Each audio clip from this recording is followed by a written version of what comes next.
Il y a 10 ans, jour pour jour, le 13 novembre 2015, la France était frappée par une série d'attentats meurtriers revendiqués par Daesh. Au total, 132 personnes ont été tuées et des centaines d'autres ont été blessées. Alors, en ce 13 novembre 2025, de nombreux hommages aux victimes et à leurs proches ont été organisés. Et aujourd'hui, ça nous semblait important de prendre ce temps-là et de revenir sur cette journée il y a 10 ans pour rendre hommage aussi. Salut, c'est Hugo et c'est donc évidemment le sujet à la une de ces actualités du jour. Ce jeudi, de nombreux hommages ont été organisés, en commençant au Stade de France, l'endroit où les attaques terroristes, revendiquées donc par l'État islamique, l'un des groupes djihadistes les plus importants, ont commencé le 13 novembre 2015. Ce jour-là, un premier commando terroriste s'était rendu aux abords du Stade de France à Saint-Denis, au nord de Paris, pendant un match de football entre la France et l'Allemagne. 3 hommes équipés de ceintures explosives avaient déclenché leurs explosifs à l'extérieur du stade à 3 endroits différents, causant la mort d'une personne, Manuel Dias, et faisant une dizaine de blessés graves.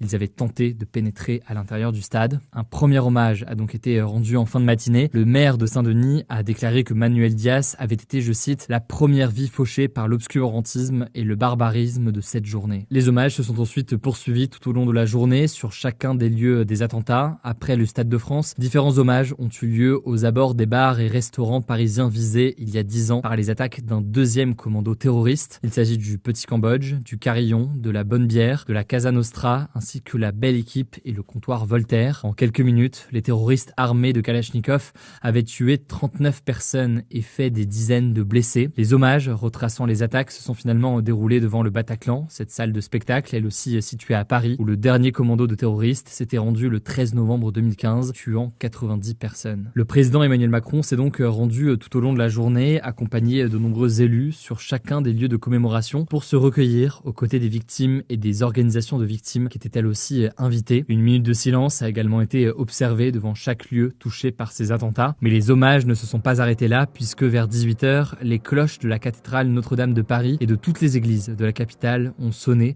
juste avant l'ouverture d'une grande cérémonie près de l'hôtel de ville. Lors de la cérémonie, 1500 invités étaient présents, notamment des rescapés, des familles de victimes, des élus, des magistrats ou encore des policiers et des membres des services de secours qui étaient présents pour apporter leur aide dans la soirée du 13 novembre 2015. Plusieurs discours ont aussi été prononcés, notamment ceux des présidents des associations de victimes 13 11 15 et Life for Paris, suivis de ceux de la maire de Paris Anne Hidalgo et du président de la République. Les noms des victimes des attaques ont elles aussi été cités une par une. La cérémonie s'est également faite en musique. Selon l'Élysée, l'objectif était aussi de rendre hommage au sens de la fête auquel les attentats et ces djihadistes ont voulu s'attaquer. La direction musicale de la cérémonie avait été confiée à Victor Lehmann, le compositeur de l'hymne des Jeux Olympiques de 2024. Plusieurs morceaux ont aussi été interprétés par le Chœur du 13, qui est une chorale créée spécialement pour cet anniversaire, qui réunit une quarantaine de personnes des 2 organisations de victimes et proches de victimes. Et puis au-delà de ces différents hommages, vous l'avez sûrement vu, si vous êtes à Paris, la Tour Eiffel a été illuminée et de très nombreuses personnes ont également déposé depuis plusieurs jours maintenant des fleurs, des messages ou encore des bougies sur la place de la République où ce soir était diffusée la cérémonie. Alors 10 ans après, je ne vous apprends rien et je m'inclus dedans, cette série d'attentats a profondément marqué la France. Il s'agit de l'attentat le plus meurtrier à avoir touché le territoire français depuis la Seconde Guerre mondiale et l'un des plus violents à avoir touché l'Europe. 73% des Français se disent encore angoissés par la menace terroriste 10 ans après, selon un sondage réalisé par Ipsos pour la Tribune dimanche. Concernant les réponses apportées par l'État, un certain nombre de dispositifs ont été mis en place, notamment une augmentation importante du budget des renseignements intérieurs pour lutter contre le terrorisme islamiste et plus largement toute forme de terrorisme. On évoquait tout cela en détail en début de semaine. Enfin, le procès suite à ces attaques djihadistes s'était tenu entre 2021 et 2022. Là aussi, on avait eu l'occasion d'en parler et je vous mets des liens directement en description si vous voulez en savoir plus. En tout cas, on peut noter que ce 13 novembre 2015 a aussi été la date choisie pour l'autodissolution de l'association des victimes Life for Paris. Son président, Arthur Desnouveau, lui-même rescapé du Bataclan, a expliqué à différents médias que l'objectif était pour les membres de l'organisation de ne pas s'enfermer dans le statut de victime. Il affirme, je cite, « On est devenu victime parce qu'on nous l'a imposé. On a fini par comprendre qu'on devait nous-mêmes retirer cet habit. » Alors, en ce 13 novembre, je tiens à adresser toutes mes pensées, évidemment, aux proches de personnes qui ont été tuées dans cette attaque, y compris d'ailleurs dans les années qui ont suivi, qui ont mis fin à leur jour après ce tragique drame. Toutes mes pensées vont à leurs familles, à leurs proches, à tous ceux qui portent encore au quotidien ces blessures. On tenait évidemment à prendre le temps aujourd'hui de revenir sur ce 13 novembre. Je vous mets en description différents liens, différents témoignages. Je vous partage aussi en description description la vidéo qu'on a publiée il y a quelques jours avec des regards croisés. On a souhaité donner la parole intégralement à des personnes qui ont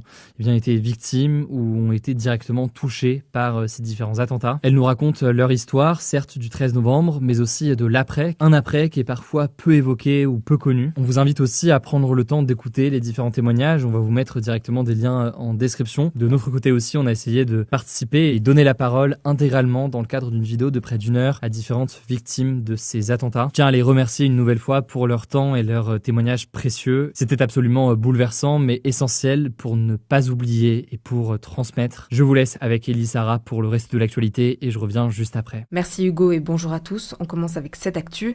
Boualem Sansal, un écrivain franco-algérien de 81 ans, est arrivé ce mercredi soir en Allemagne après 1 an d'incarcération en Algérie. Alors on en a pas mal parlé ces derniers mois. L'écrivain a été condamné en Algérie à 5 ans de prison ferme en mars dernier, notamment pour atteinte à l'unité nationale. L'une des raisons évoquées par le gouvernement algérien, c'est qu'il avait déclaré en octobre 2024 à Frontières, un média français d'extrême droite, que certaines régions algériennes appartenaient historiquement au Maroc avant la colonisation française. Et ça, c'est un sujet très sensible en Algérie. Mais alors pourquoi l'Allemagne ? Eh bien en fait, le président allemand, Frank-Walter Steinmeier, avait activement participé aux négociations et il avait notamment demandé à ce que l'écrivain soit libéré en raison de son état de santé fragile. À noter que cette affaire a lieu dans un contexte où les relations diplomatiques entre la France et l'Algérie sont assez tendues. On vous avait fait plusieurs vidéos sur le sujet, si vous voulez en savoir davantage. Boualem Sansal, qui est atteint d'un cancer de la prostate, va désormais recevoir des soins médicaux en Allemagne. Deuxième actu, c'est la fin de la plus longue paralysie budgétaire de l'histoire des États-Unis. Après 43 jours, le texte mettant fin au shutdown a été signé par le président américain Donald Trump. Alors le shutdown, c'est lorsque les élus républicains et démocrates ne parviennent pas à s'accorder sur le budget du pays, c'est-à-dire la manière dont les États-Unis vont dépenser et collecter de l'argent pour fonctionner. La conséquence, c'est que le pays est bloqué. Par exemple, depuis le 1er octobre, plus d'1 million de fonctionnaires américains n'ont pas été payés et le versement de certaines aides sociales a aussi été grandement perturbé. Certains démocrates, donc le camp de l'ex-président Joe Biden, ont fini par accepter la proposition de loi des républicains, permettant ainsi de promulguer un budget et mettre fin à la paralysie, mais cependant, le budget n'est reconduit que jusqu'à fin janvier prochain, et il pourrait donc y avoir une nouvelle paralysie. Si les démocrates et les républicains arrivent toujours pas à se mettre d'accord sur un budget à ce moment-là, on suivra ça. Troisième actu, toujours aux États-Unis, où de nouveaux documents sur l'affaire Epstein, 3 emails obtenus et rendus publics par des élus démocrates, mettent en cause le président Donald Trump. Alors Jeffrey Epstein, c'est un financier américain, accusé d'avoir été à la tête d'un important trafic sexuel de filles mineures pendant plusieurs années. Il s'est suicidé en prison en 2019, avant que son procès puisse avoir lieu. Dans les emails qui ont été rendus publics, Jeffrey Epstein laisse entendre que, je cite, Donald Trump était au courant pour les filles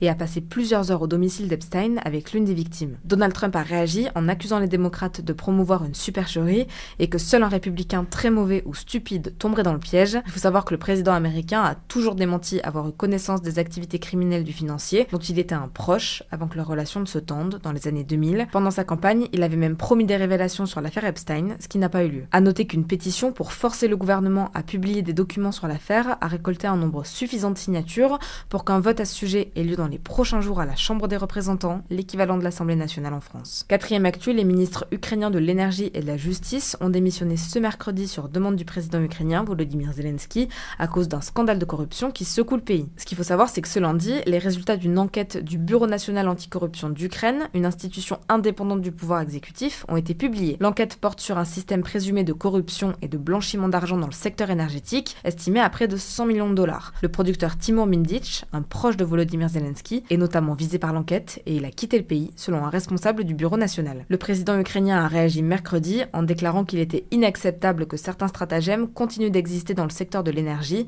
alors que l'Ukraine est touchée par des coupures d'électricité, des frappes russes et des pertes depuis l'invasion à grande échelle du pays par la Russie en 2022. Cinquième actu, les marques du groupe SMCP, à savoir Sandro, Maje, Claudie Pierlot ou Fursac, ont annoncé quitter le BHV, un grand magasin parisien situé au centre de la capitale, selon BFM Business. Le groupe n'a pas commenté la décision, ni précisé les raisons. Cependant, l'annonce intervient dans un contexte particulier pour le grand magasin, puisqu'il est pointé du doigt depuis l'arrivée d'un point de vente Shein, une entreprise chinoise d'ultra fast fashion, accusée de pratiques déloyales, de pollution et de conditions de travail indignes. Récemment, des signalements ont visé la plateforme à cause de poupées sexuelles à l'apparence de petites filles, disponibles à la vente sur le site et retirées depuis. Dior et Guerlain, du groupe LVMH, avaient annoncé leur départ mercredi matin, évoquant des retards de paiement du BHV. Dans une lettre interne, le BHV a démenti les difficultés de paiement et a déclaré que toutes ces marques quittaient le grand magasin pour une question d'image. Et enfin, on termine avec cette actu. Les députés ont largement voté pour la création d'un congé supplémentaire de naissance. Ce congé pourrait permettre aux parents de prendre jusqu'à 2 mois de congé supplémentaire chacun pour accueillir leur enfant. Alors il remplace pas les congés maternité, paternité et d'adoption qui existent déjà. Ce congé supplémentaire serait indemnisé à hauteur de 70% du salaire net du parent le premier mois et 60% le deuxième mois. Il s'agissait en fait d'une promesse du président Emmanuel Macron dans le cadre du plan de réarmement démographique dont on vous avait parlé sur cette chaîne. À savoir que la date de la potentielle entrée en vigueur de ce congé est encore discutée. Elle était initialement fixée à juillet 2027, mais elle pourrait être avancée au 1er janvier 2026. C'est en tout cas ce que souhaite la députée LFI Sarah Legrain. Et à noter que ce congé doit encore être adopté par le Sénat. On suivra ça et on vous tiendra au courant. Merci beaucoup Elisara, voilà donc pour les actualités aujourd'hui. Prenez soin de vous, prenez soin de vos proches et puis on se dit à demain pour une nouvelle vidéo.